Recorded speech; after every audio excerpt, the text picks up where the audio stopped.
Hello friends, শুভ দুপুর সবাইকে। কেমন আছো তোমরা সবাই? গরম তো মারাত্মক লেভেলের পড়েছে। অনেক দিন পরে আজকে একটা মিনি ব্লগ নিয়ে চলে এসেছি।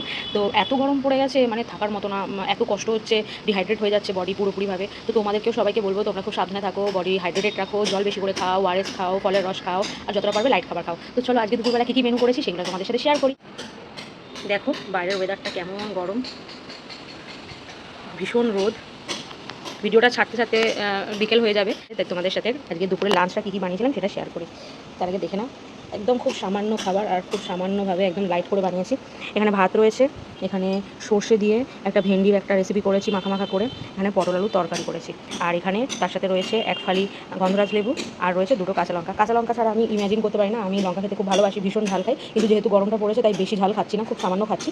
তোমাদের বাড়িতে কী কী রেসিপি হলো অবশ্যই শেয়ার করো। চলো দেখাবে পরের একটা ভিডিওতে। ভালো থাকো তোমরা সবাই, সাবধানে থেকো, গরমের থেকে নিজেদেরকে প্রোটেক্টেড রেখো। চলো দেখাবে পরের একটা ভিডিওতে। টাটা।